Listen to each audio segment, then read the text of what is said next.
We're going to be going into closed session. At closed session, we're going to discuss personnel issues, student discipline, sale or lease of property, collective negotiating matters, and litigations. What I'd like to tell the people that are watching tonight is, in this closed session, we will be discussing student discipline regarding the incident that occurred last week, and we'll be discussing at that time. At this point, Pam, do you want to give a little recap on what happened last week? Certainly.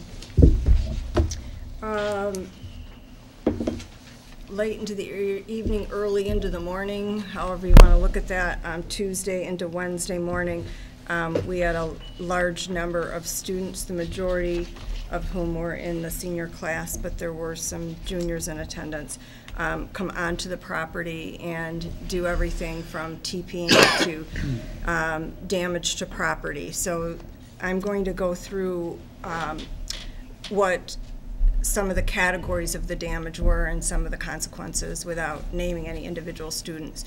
But I'd like to first compliment the amazing work of John Passarella and his staff, Dean Dave Sibley, and Assistant Deans Neil Dugetti and Lori Sullivan, because they had to work very quickly to get this all resolved. So there were 55 students who were consequenced, and I'm going to break them into two groups. 41 of the students did not get suspended out of school. 14 were suspended out of school.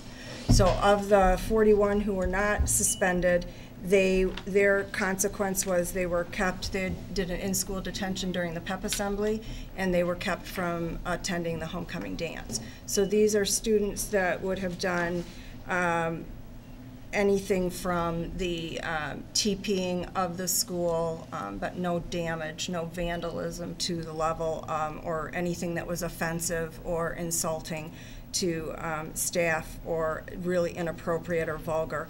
But they were there and participating in something that got very much out of hand, and were out during the time that they should have been home because there's curfew. So these students, the majority of whom took a big picture in front of all of the mayhem, celebrating it, and then posted it, and so we know that they were there. And the students all wrote statements. The 14 who were suspended, I'll go in a little bit of detail about them. There were 2 students who received a 1-day suspension, 6 students received a 2-day suspension. 2 students received a 3-day suspension, and 4 received a 5-day suspension. Of the 4 that received a 5-day suspension, 2 of those are receiving police charges. So we did sign a complaint.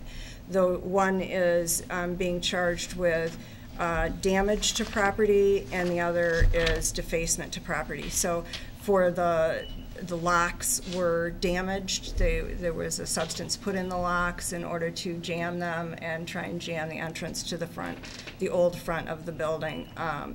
And then the other was spray painting, which is very difficult and costly to get off the property, and it was vulgarities and obscenities and so forth. So those 2 are being charged by, we signed the complaint and will be charged by the police. Those were the charges that were told to me this morning by the police officers, and they said that that is still under discussion. So there are things that they do at their level, but that's basically the idea of it. So there was anything from, bringing large parts of furniture, throwing eggs, which is, again, they're very caustic, the eggs, if any of you've ever dealt with that kind of problem in your home or on a vehicle or in your property. It really does do some significant damage. We had, the typical pumpkins. There were signs that were put up against some staff members. There were some really obscene pictures up as well. So that's kind of runs the gamut of what the kids, and then the chickens. Somebody purchased the chickens and brought the chickens, which is obviously a health code issue. You don't want that on the public property. So it took a lot to get through all of that in very short order to do a good, thorough investigation. And so we believe we held the majority of the culprits are responsible, the ones that we could get information on. I'm not sure if you have any other specific questions. That kind of gives you a little bit I have one real quick. Yeah, the public sure. might be interested in whether we can recoup the costs Yes, oh, thank you for covering that. There are two things we did. We did ask the students who were consequenced to write a letter of apology to the Aramark staff who had to, we couldn't wait for the students to catch the students who were responsible and have them do the cleanup, which is something you would like to have done. That makes sense, but because we had an event that night where freshman families were coming for a presentation from our student services department, so we needed to get started on the cleanup because it was considerable amount of work for our staff to do. So they will be paying restitution. Everybody who was consequenced will get some sort of restitution, and again, it will be proportionate to what they did. So that is a part of it, because the cost of the cleanup was estimated at this point from about $2,500 to $3,500 for the time of the staff, for the repair of the locks, etc. So the whole cost will be appropriated out? yes. Okay, and what is the consequence of a family who doesn't pay the cost? Is it just like a regular? It will go on there, it'll have to go on, it has to be paid, eventually, so if they, So what can't they get if they don't pay? well, there's still prom, there are other things that are still, the kids are on kind of social restriction right now, they're on a watch list, and they have to, have good behavior in order to be able to go to other social events at this point. So we've kind of held out some of those other, you've got some big things that seniors care about, prom and graduation being two of the big events. We didn't have any parents say that they wouldn't pay the restitution. They were all told that that would be part of it because there are costs to that kind of, considerable defacement and damage to the property. And all the parents were brought in? They were not all physically brought in, they were all called. Okay, So they were all contacted? they were contacted. And so then the amount? We attempted to contact them, and the letters were sent. So I do know that they were having a hard time connecting with a few parents. But And the amount Ed's talking about trying to get recouped, that's just going to go on their regular bill of fees and other things that they owe the school? It's connected to the consequence. I don't know exactly what they told them, but I'm assuming that there'll be some consequence if it doesn't come in. So I'm not sure. I haven't, asked exactly how they've set that up yet. I know they wanted to get all together and decide how they were going to divide that. They wanted to sit down with Joel Hatchie of Aramark and kind of cost out so it was proportionate to what the students did. So how much of it was scrubbing off eggs and how much of it was physically moving. I know it took them a lot of time to get all the pieces of furniture and the debris that was taken from dumpsters in the area and things like that. So they had truckloads of that, and then they had to pay to get that, dumped and disposed somewhere. So they wanted kind of a breakdown of how those costs went, and they have not had that meeting as of yet. Okay. So Pam, I have two questions. Mm-hmm. This happened late in the evening, and it was a lot of young people, and it was a lot of action. It just seems odd that it just wasn't noticed. Nobody. And the police did come on site, and they traditionally this has been done on a Thursday night, and they tried to do it earlier so that they wouldn't be caught or stopped. So from our understanding, they had planned it for months. But don't we have like a camera? Didn't we approve Yes. that we have a camera We and the do. police station kind of monitors? I mean, there were a lot of people there. We specifically said the opposite.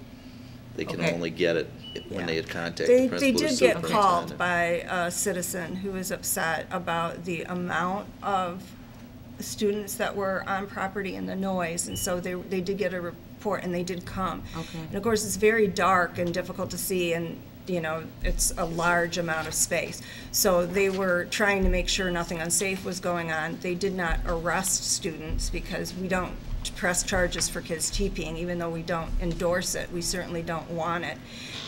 We don't press charges for that. So we understand students make choices that we don't like all the time, but we don't want them to have a police record or contact because of that. So they're there trying to make sure that the kids are safe and encourage them to, move on, and that they're not doing anything destructive. If they see anything destructive, they would have done something about it. Well, this was destructive. It was destructive, yeah, So- definitely.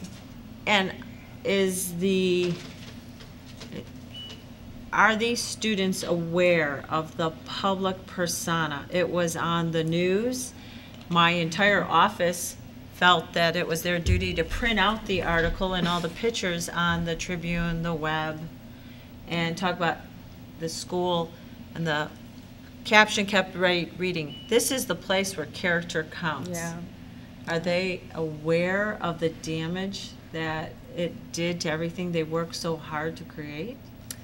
Well, that's something that I know they did discuss with the students, and some of the kids that resonated with, and some it didn't. Some were repentant. I have, on my possession right now, several letters of apology to me, that some of the kids, it has sunk in now, and they realize what they did. And there were many students as well as staff who were quite upset, and I know community members as well, because they are commenting to a lot of staff members and people out in the community about, when our staff members go to the bank or they go somewhere in town, they're getting comments. And it did upset a lot of people about the reputation of the school. I don't know that they expected that. I don't know if they wanted that. It's hard to know what the motives were for some of the kids that went that far, because we've never seen it kind of take that nasty turn. And that's difficult, but we do process with them about, those pillars of respect and how this doesn't live up to what we stand for here. I think the hardest thing for me as a community member, when people said this was an annual tradition, but this was not an annual tradition, putting the toilet paper in the tree, and the football players all around town have the toilet paper, that's an annual tradition. But what happened this weekend was not an annual tradition, and that was the hardest part for me to hear that in the paper. Yeah, no, I agree. Any other questions for Pam? I have one. What happened with the chickens? They went to Brookfield Zoo, right? The chickens were taken to I heard a no-kill. Because I was asked about that. No-kill, I don't know if you call them a ranch? shelter, but Chicken ranch. they're happy somewhere. They're happier than, they went to the chicken farm, but they're not here, and they're safe All right. somewhere. I'd just like to add, Pam, that I was on a college campus downstate over the weekend, and there were students who graduated from here in the last several years who were very upset that this happened, and it was like, not at my house, because that was my school. And so, from the senior citizens that I've heard from this week, the current students, the graduated students, and everybody, that this is something that, they don't care for in the least bit. And many of our students, I did hear from a lot of alums that have emailed me, and I have been dealing with the press, and Bob being one of them. Hi, Bob. But in the Tribune again today, I'm still receiving calls. People are still following up on it and trying to see what some of the consequences were. But I did hear from a lot of students in the building were that upset by it. And they did have the moral courage, and they did have the character to step up and say, we don't support this. And they did help us, many students, with information, because it did upset them. It insulted their school and didn't show them in the light they wanted to be known by. So I do appreciate that, because I did hear a lot of that as well. Okay, at this point, I want to move to visitor statements. Anybody on this side want to speak? Anybody on that side want to speak? Do I have a motion to go to closed session? Resolved that the Board of Education, Township High School, District 208, Cook County, Illinois, enters closed session for the purpose of considering appointment, employment, or dismissal of employees, student issue and student discipline, sale or lease of property, collective bargaining issues, and litigation. Do I have a second? Second by John Keane. Mary Ann? Ms. Ruska? Yes. Mr. Jepson? Yes. Dr. King? Yes. Mr. Walsh? Yes. Mr. Welch? Yes. Mr. Richards? Yeah. Yes, it is 9:54 on my computer. I'd like to try to start but no later than 10:05.